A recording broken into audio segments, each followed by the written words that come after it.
बेहचेला छोड़ दिल कोई दूधयौरी दहिया गे।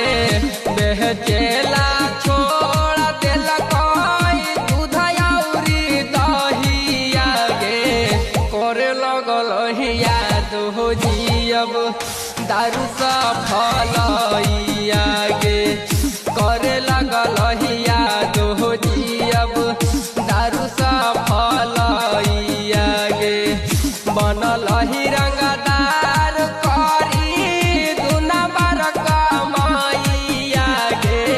बनल ही रंगदार करी दुना बार कमैया गे। करे लगल याद हो जियब दारू सफलैया गे।